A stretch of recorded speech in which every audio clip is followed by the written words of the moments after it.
اپنی یہ 5 چیزیں کبھی کسی سے شیئر نہ کریں۔ نمبر 1، اپنی کامیابی کا راز۔ اگر آپ اپنی کامیابی کا راز کسی کو بتاتے ہیں تو لوگ بھی یہی کرنے کی کوشش کرتے ہیں، لیکن اگر وہ ناکام ہو جاتے ہیں تو وہ آپ پر الزام لگائیں گے کہ آپ نے انہیں صحیح نہیں بتایا۔ اس لیے کبھی بھی اپنی کامیابی کا راز کسی کو مت بتائیں۔ نمبر 2، اپنے مسائل کسی سے شیئر نہ کریں۔ اپنے مسائل کو بانٹنے سے ہمیں اپنا بوجھ ہلکا اور کم محسوس ہونے لگتا ہے، لیکن اس سے مسئلہ حل ہونے کی بجائے بڑھ جاتا ہے۔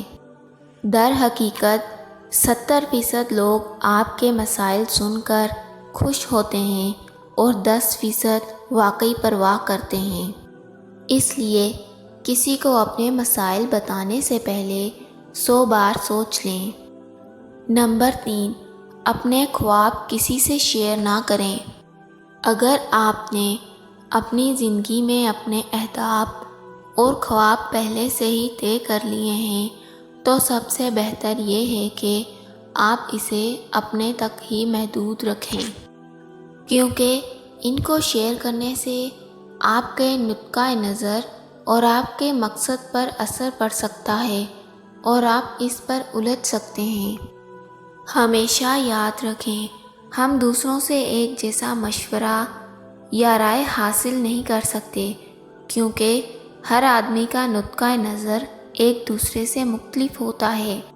نمبر 4، آپ کتنا کماتے ہیں یہ کسی سے شیئر نہ کریں۔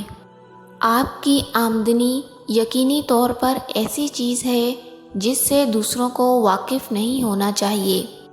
نمبر 5، اپنے خاندانی مسائل کسی سے شیئر نہ کریں۔ کوئی بھی خاندان ایسا نہیں ہے جس میں مسائل نہ ہوں، کچھ میں بڑے مسائل ہیں تو کچھ میں چھوٹے، لیکن اجنبیوں کے ساتھ شیئر کرنے سے وہ مسائل کبھی بھی حل نہیں ہوں گے۔ آپ کو ان مسائل کے بارے میں اپنے خاندانی افراد سے بات کرنی چاہیے۔ ان مسائل کو دوسروں کے ساتھ شیئر کرنے سے مسائل میں اضافہ ہو سکتا ہے۔